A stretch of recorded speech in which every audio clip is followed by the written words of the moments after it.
Hello students, আমি Nitish sir জ্ঞানজ্যোতি coaching সেন্টারের পক্ষ থেকে তোমাদের প্রত্যেককে জানাই আরও একবার স্বাগত। তো স্টুডেন্টস, আজকে আমি তোমাদের সঙ্গে আলোচনা করব এনইপি 4 ইয়ার আন্ডার গ্র্যাজুয়েট প্রোগ্রামের অধীনস্থ যে সমস্ত ছাত্রছাত্রীরা যারা নর্থ বেঙ্গল ইউনিভার্সিটি আন্ডারের বিভিন্ন কলেজগুলোতে 6 সেমেস্টারে পড়াশোনা করছো, তাদের জন্য আজকে মেজর পেপার 14 সোশ্যোলজি নিয়ে আলোচনা করব। কেমন? সেখান থেকে আজকে সামাজিক গবেষণার গুরুত্ব সম্পর্কে আলোচনা করব। ক্লাসটি শুরু করার পূর্বে তোমাদেরকে বলে রাখি, যারা এখনো পর্যন্ত আমাদের চ্যানেলটিকে সাবস্ক্রাইব করোনি তারা অবশ্যই চ্যানেলটিকে সাবস্ক্রাইব করে পাশে থাকা বেল আইকন অল প্রেস করে দাও, যাতে নেক্সট টাইম থেকে কোনো ভিডিও আপলোড করলে তার নোটিফিকেশনটা তুমি সবার আগে পেতে পারো। এছাড়া যারা ভাবছো যে অনলাইনে আমাদের ক্লাস জয়েন করবে, তারা অবশ্যই যোগাযোগ করো আমাদের অফিসিয়াল নাম্বার 7076398606 নাম্বারে অথবা 6295916282 নাম্বারে। তোমাদের টোটাল কোর্স ফি রয়েছে তোমাদের এই সাধ্যের মধ্যে জাস্ট 1199 রুপিসের বিনিময়ে তোমরা পুরো কোর্সটা আমাদের কাছে পেতে পারো। তো দেরি না করে আজই যোগাযোগ করো আমাদের সঙ্গে এবং যুক্ত হয়ে যাও আমাদের অনলাইন ক্লাসে। তোমাদের রয়েছে ইম্পর্টেন্স অফ সোশ্যাল রিসার্চ, ঠিক আছে, অর্থাৎ সামাজিক গবেষণার গুরুত্ব কি, এই নিয়ে বিস্তারিত আলোচনা করবো আজকের এই ক্লাসটিতে। দেখো কি বলেছে, সামাজিক গবেষণা হলো একটি বৈজ্ঞানিক পদ্ধতিতে সমাজ, মানুষের আচরণ এবং সামাজিক কাঠামোর বিভিন্ন দিক কিন্তু অনুসন্ধান করার একটি প্রক্রিয়া। তাহলে বিভিন্ন দিক নিয়ে আলোচনা করে সমাজের।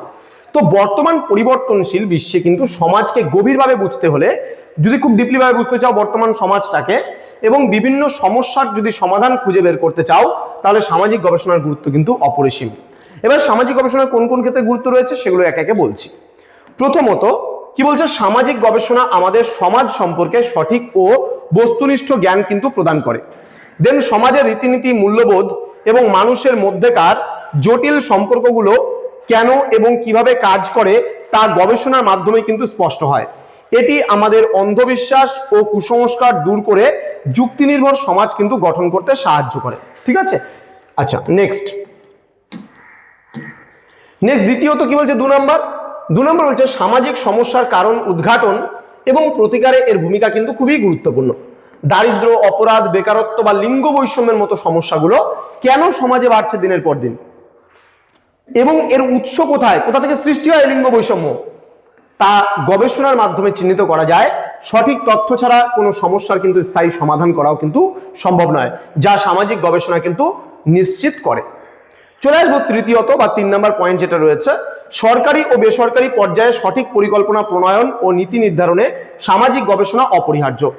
রাষ্ট্রের উন্নয়নমূলক প্রকল্পগুলো সাধারণ মানুষের জন্য কতটুকু কার্যকর হবে বা নির্দিষ্ট কোনো জনগোষ্ঠী কি ধরনের সংকটে রয়েছে তা গবেষণালব্ধ তথ্যের ভিত্তিতেই কিন্তু নির্ধারণ করা যেতে পারে।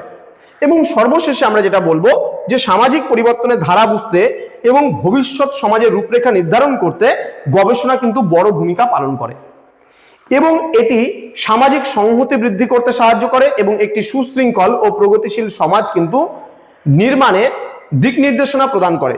তাই আধুনিক সমাজবিজ্ঞানে কিন্তু একে উন্নয়নের চাবিকাঠি হিসাবেই কিন্তু গণ্য করা হয়।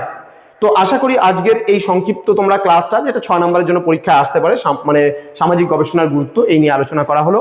তোমরা যারা এখনো আমাদের সঙ্গে যুক্ত হওনি, আমাদের চ্যানেলটিকে সাবস্ক্রাইব করোনি, তারা অবশ্যই চ্যানেলটিকে সাবস্ক্রাইব করে পাশে থাকা বেল আইকন অল প্রেস করে দাও, যাতে নেক্সট টাইম থেকে কোনো ভিডিও আপলোড করলে তার নোটিফিকেশনটা তুমি সবার আগে পেতে পারো। এছাড়া যারা ভাবছো যে অনলাইনে আমাদের ক্লাস জয়েন করবে, তারা যুক্ত হও আমাদের অফিসিয়াল নাম্বারে ফোন করে। দেখা হচ্ছে খুব তাড়াতাড়ি আরো একটা নতুন ক্লাস নিয়ে। তোমরা প্রত্যেকেই ভালো থেকো, সুস্থ থেকো। Thank you so much, thanks for watching after all, thank you.